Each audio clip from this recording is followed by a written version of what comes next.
우리나라가 외국과 벌인 모든 종류의 경제 활동에서 벌어들인 실적을 집계한 걸 경상수지라고 합니다.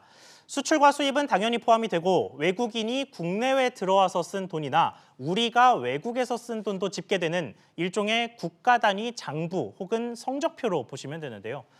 어제 한국은행이 1월 기준에 이 성적표를 발표했는데 10억 달러, 우리 돈 1조 2천억 원 정도 흑자를 기록했습니다. 큰 돈을 벌기는 했습니다만 내용이 부실하다는 게 문제입니다. 더 문제는 이게 1월의 성적이라 코로나19가 본격화된 2월에는 상황이 더 암울해질 수 있다는 겁니다. 관련 내용 전문가와 함께 자세히 짚어보겠습니다. 정철진 경제평론가 모셨습니다. 평론가님 안녕하십니까? 네, 안녕하십니까?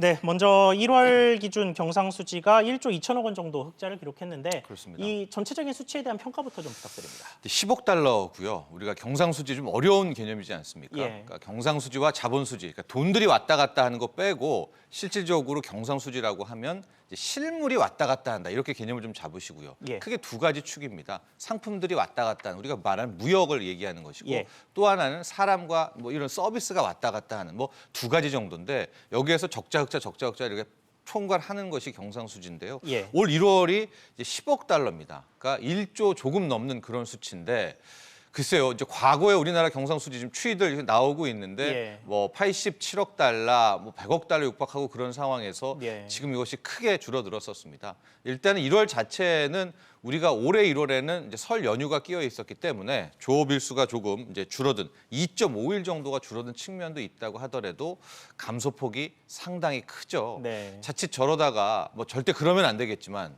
이제 코로나19의 여파가 더 지금 지속된다라고 하면 수출도 힘들어지겠죠. 예. 그다음에 우리나라 입국 제한 이런 것들이 왔다 지금 심해지고 있지 않습니까? 그러면 서비스 수지도 힘들어진다면 빨간불이 들어올 수 있을 정도의 지금 상황이다라고 네. 볼 수가 있겠고 믿었던 반도체 부분이 분명히 지금 살아나고는 있습니다만 예. 확 살아나지는 못하고 있는 그런 측면도 이번 1월 경상수지에서 파악할 수 있었습니다. 네, 그 반도체 관련 이야기를 조금 더 해보면요. 네. 이게 시계를 코로나19 사태가 터지기 직전으로 돌려보면 그래야죠. 당시 경제계의 가장 큰 화두 중에 하나가 반도체 경기가 언제 살아날 거냐라는 거였습니다. 이게 네. 살아날 거라는 건 거의 확실시 됐고 이미 가격도 조금씩 오르고 있는 상황이기는 했는데 판매량이 얼마나 빠른 속도로 늘어나느냐에 따라서 우리나라 경기가 회복되는 시점이 정해질 것이다. 네. 뭐 이런 식의 분석이 그 당시에 나왔었는데 그런데 이런 상황에서 1월에 반도체 수출이 지난 2019년 1월과 비교했을 때 25% 정도 하락을 했습니다. 그렇습니다. 그러면 이거를 어떻게 받아들여야 합니까? 일단은 이제 반도체 추이를 좀 보면은요. 올해 경제 성장률이 코로나19 이전에는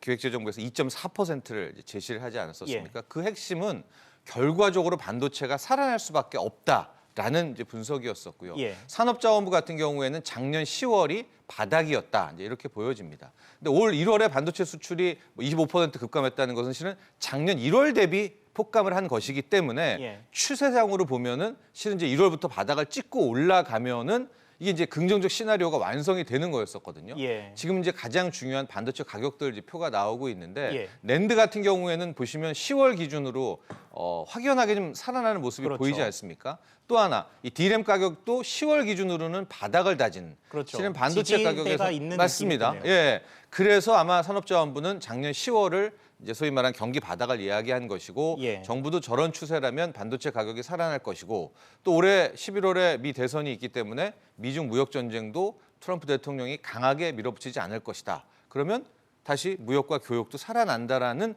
전제하에 올해 이제 경제 성장률을 좀 낙관하면서 2.4%도 제시를 했고요. 예. 반도체 호황 때문에 주가도 삼성전자, SK 하이닉스도 뭐 1월만 해도 사상 다시 한번 최고가를 치는 뭐 그런 모습도 나오지 그렇죠. 않았었습니까? 그런데 지금 문제는 이제 1월 말부터 시작된 코로나19 사태가 터졌기 때문에 우리가 앞서 짰던 모든 계획 또 전망들은 다 수정을 해야 될 거고요. 어젯밤에 좀 안 좋은 소식이 들렸는데 S&P가 거의 경제 성장률 하향 조정한 지 거의 뭐 2주도 안 돼서 보름 정도 됐더라고요. 네, 보니까. 낮춰서 1.1%라는 정말 우리로서는 뭐 일어나서는 안 될 네. 그럴 전망을 또 제시한 그런 상황이기 때문에 이제 뷰는 많이 바꿔야 될 것 같습니다. 그렇군요. 수출 관련 이야기 조금만 더 해보겠습니다. 네. 지금 국제적으로 봤을 때 코로나19로 가장 큰 타격을 받은 건 뭐 명실상부하게 중국 아니겠습니까? 네. 그래서 중국이 이 세계 경제에서 책임지고 있는 수출 흐름들이 상당히 많았다 보니까 네. 이게 국제 수출에 대한 문제가 생길 수밖에 없을 것 같은데 네. 그 타격의 정도가 얼마나 될 거라고 보십니까? 글쎄요, 지금 웅크타드라는 곳에서 일단 중국이 멈춰 있다라고 한 다음에 멈춰 있을 가정을 하고 전 세계적으로 이제 수출 타격이 얼마가 될 것인가를 쭉 집계를 해봤습니다. 예. 근데 그것이 거의 한 80조가 넘을 정도로 이제 상당한 타격을 본다. 그래서 네. 국가별로 쭉 나와 있는데요. 그 현황을 좀 보시게 되면은 유럽 같은 경우가 156달러, 뭐 미국이 58억 달러, 한국도 38억 달러니까 우리나라만 해도 거의 한 4조, 5조 원 정도의 타격을 예상하는 거 아니겠습니까? 예. 그래서 전 세계적으로는 거의 60조 이상의 500억 달러 이상의 이제 감소가 나온다라는 건데요. 일단 저것도 아마 저 수치도 이제 우한 모델을 적용한, 즉 우한이 일정 시점에서 몇 개월 후에는 정점을 찍고 내려왔다는 이제 그 모델을 적용해서 저 예상을 한 거거든요. 예.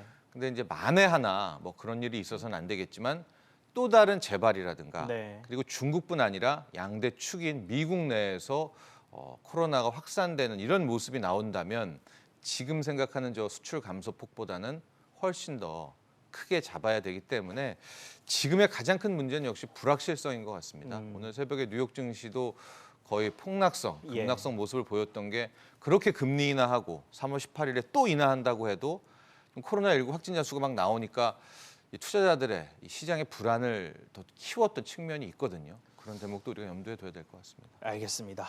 자, 이번에는 경상수지 이야기로 좀 돌아가 보겠습니다. 네. 경상수지에 서비스 수지라는 하위 항목이 있습니다. 이게 물건이 아니라 눈에 보이지 않는 다른 것들을 거래하면서 외국인과 주고받은 돈을 집계했다고 보시면 되는데요. 가장 대표적으로 포함되는 게 바로 관광입니다. 우리나라 사람들 여행 많이 가고 외국에서 돈도 많이 쓰다 보니까 항상 적자가 꽤 많이 났는데 이게 좀 줄었다고는 합니다.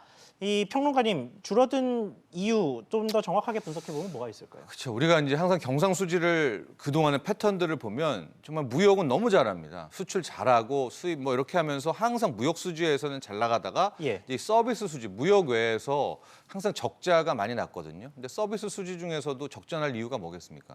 여행 수지예요. 그러니까 우리나라가 외국에 가서 더 많이 나가는 데다가 돈을 많이 쓰면서 항상 이 여행 수지 적자가 발목을 잡았었는데 네. 이 1월의 추이를 좀 보면 이거를 좋아해야 될지 뭐 우리가 슬퍼해야 될지 모르겠지만 여행 수지 적자 폭이 크게 줄어들었습니다. 근데 이 이유는 왜 그러느냐? 실질적으로 뭐 유커들이 우리나라를 덜 오는 측면도 있지만 우리가 이제 일본의 불매운동 이렇게 하면서 우리가 덜 나가는 겁니다. 그러니까 네. 우리가 여행도 덜 나가면서 돈도 덜 쓰는 이런 상황이 펼쳐져서 큰 틀에서 서비스 수지의 적자폭 같은 경우에는 오히려 줄어드는, 저기 보면 이제 24억 달러로 적자가 좀 줄었죠. 예. 작년 12월보다도 핵심의 여행 수지 같은 경우에는 한 13억 달러 적자인데 적자폭이 크게 줄어들었습니다. 그런데 저게 코로나19 사태가 반영되기 이전 자료 아니에요? 이전 자료입니다. 그러니까 이제 2월부터 뽑게 되면 주로 지금 입국 제한도 있고 그렇죠. 우리를 이제 받아주지 받아주지도 않는, 않고 이제 네. 이런 것이기 때문에 정말 원치 않는 서비스 수지의 개선, 이건 참 좋은 상황은 아니죠. 네. 그런 상황이 나올 수도 있을 가능성이 굉장히 높다 이렇게 보면 될 것 같습니다. 저희가 무역에서 흑자를 보지만 전체적인 파이가 줄어들면 뭐 불황형 흑자다 뭐 이런 식의 이야기를 하는데 네. 이 서비스 수지에서까지 불황형 흑자 이야기를 하게 될 그렇죠. 줄은 불황형 몰랐는데 경상수지 흑자 뭐 네, 이런 그런 연출도 얘기가 있을 나올 것 같습니다. 같다는 생각도 네. 좀 듭니다. 자, 문제는 또 앞으로인데요. 앞서 저희 얘기 나눴던 수출에다가 지금 이야기한 여행 관련 성적표까지 코로나19 때문에 2월 이후에 점점 더 안 좋아질 것 같다는 예상이 많단 말이죠. 이게 네. 구체적으로 수치에 반영되는 타격은 얼마나 될 거라고 보십니까? 그렇죠. 이게 참 조심스럽습니다. 너무 불안을 또 키우는 것 같고요. 이제 2월부터 이제 3월, 4월에 속속 지표 통계들이, 그러니까 즉 코로나19 발발 이후의 통계들이 나오게 될 것 같은데요. 네. 역시 여행, 관광, 큰 틀에서 서비스, 숙박 이런 부분은 상당히 좀 낙폭이 심할 것 같습니다. 그래서 뭐 조심스럽기는 하지만 이제 그 근거들 보면 일단은 우리를 입국 제한을 하고 우리도 이제 우리나라를 관광객들이 이제 찾아오지 않고 있는 이런 모습들이 보여지고 있는데요. 예. 그 대목 한번 보죠. 이제 외교부를 보면은 지금 우리를 입국 금지하는 뭐 혹은 입국 제한하는 국가들이 지금 나오고 있는데 예. 벌써 100개 국가 네, 그렇죠. 100곳이 합쳐서 딱 넘었다고 100곳이 하더라고요. 이제 넘었습니다. 입국 금지와 입국 제한 이제 두 개로 나누게 되는데 일본 같은 경우에도 지금 저기에 동참을 했어요. 일본 자체도 지금 코로나 19의 확산이 크다는 걸 알고 있는데 예. 아마 그래서 당분간 이제 나리따는 이용하지 못하게 될 그럴 가능성이 높은 이제 그런 상황이 되면서 앞으로 우리나라에서 보는 우리나라의 지금 서비스 특히 숙박, 관광과 연계된 업황들이 많이 있거든요. 항공도 마찬가지고요. 좀 이따 예. 이야기를 나누겠지만은 이렇게 된다면 실질적으로 전체 경제 성장률은 상당히 타격을 적어도 상반기에는 받을 수밖에 없을 것 같습니다. 네, 방금 말씀하신 대로 이 업종별로 좀 짚어보겠습니다. 네. 항공, 관광 요 두 개 업종을 사실 이야기를 안 할 수가 없는데 네. 현재 항공사 상황 전반적으로 좀 어떻게 보십니까? 일단 가장 뭐 상징적인 것이 베트남 관련한 것들이 이슈도 됐었고 지금 가는 베트남과 우리나라의 운항은 올 스톱입니다. 예. 그래서 만에 하나 베트남 비즈니스가 있으신 분들은 바로 못 가고요. 딴 나라를 찍고 거기에서 베트남을 들어가야 되는 그런 상황인데 예. 또 만에 하나 이제 베트남에서 뭐 한국민에 대한 이 입국 제한을 또 걸게 되면 우리가 경유해서 들어가더라도 2주간 자가격리를 해야 된다든가 이런 이제 조치를 취해야 되는 이제 그런 대목이 있겠고요.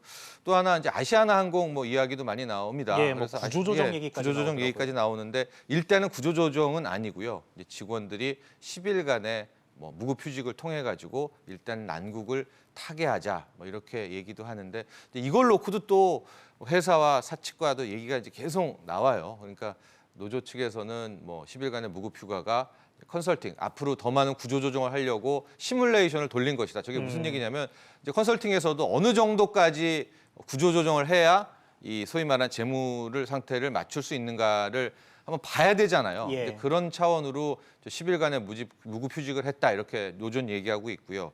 회사 측은 절대 그런 것은 아니다. 이 난국을 타개하기 위해서 우리가 하는 것뿐이다. 뭐 구조조정은 실질적인 구조조정은 아직까지는 생각하지 않고 있다. 사실 무근이다.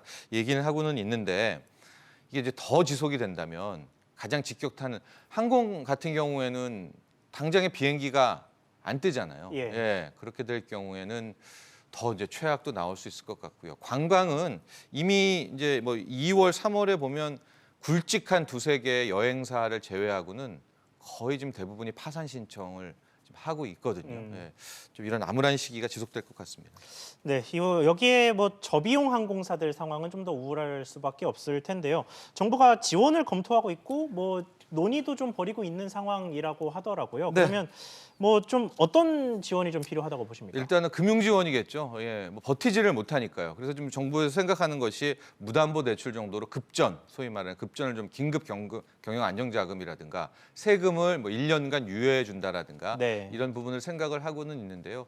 저비용 항공사 같은 경우에는 이제 뭐 엎친 데 덮친 격이죠. 시작은 유커들이 줄었고요. 그 다음에 일본 불매 운동으로 일본 안 가다가 그렇죠. 코로나19로 소위 말하는 3번의 타격을 받게 됐는데 지금 3월에는 또 이 저비용 항공사 3곳이 면허가 또 됐어요. 그래서 예. 또 시장에 또 들어오는 경쟁자가 늘어나서 또 늘어나는 상황이고요. 그래서 지금 항공업계 같은 경우에는 저비용 뭐 최근에 제주항공의 이스타항공 뭐 M&A도 있었지만 M&A 혹은 뭐 시장에서 또 이런 이해담들이 계속 일어나지 않을까 그렇게 바라보고 있습니다.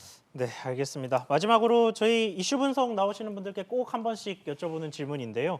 코로나19 극복을 위해서 우리 정부 혹은 경제계에서 꼭 하나 했으면 하는 대책이 있다면 어떤 거를 좀 꼽아보시겠습니까? 그러니까 좀 버티는 수밖에 지금 없거든요. 그러니까 버텨야 되는데 버틸 때도 좀 이제는 계획을 짜야 될 것 같아요. 네. 그러니까 지금의 모든 정부가 하는 버티기 대책은 앞으로 3개월을 이제 맥심으로 바라보고 있는 것 같거든요. 예. 근데 이걸 3개월뿐만이 아니라 뭐 6개월 단위 혹은 1년 단위의 어떤 컨틴전시 플랜을 마련해야 되지 않을까. 그래서 추경도 이제 통과되고 추경도 돈도 쏟아붓고 하게 될 텐데 만약에 이제 그 이후라면 추경도 나눠야 될 거 아닙니까? 그렇죠. 뭐 2차 추경, 3차 추경이라든가. 그래서 4차, 5차 이 버티기 관련한 전략 카드를 갖고 있어야지 이걸 한 방에 지금 다 쓰는 것은 이 코로나19의 추이가 우리가 생각하는 것보다는 어떤 변수가 많지 않습니까? 예. 그런 것들은 꼭 필요할 것 같고요. 다시 한번 말씀드리지만 코로나19 같은 전염병 악재는 끝나면 V자 반등입니다. 우리가 끝을 몰라서 그런 거 하나. 끝나기 직전에 막 이렇게 파산해버리고 부도가 나버리면은 펀더멘탈이 깨지잖아요. 예. 그러니까 끝나기 전에 제발 이 기본이 펀더멘털이 무너지지 않도록 막아주는 역할 하나 이 두 개에 신경을 써야 될 것 같습니다. 네, 해 뜨기 전이 가장 어둡다는 말이 생각나는 말씀이었습니다. 오늘 말씀 여기까지 듣겠습니다. 지금까지 정철진 경제평론가와 함께했습니다. 네. 감사합니다.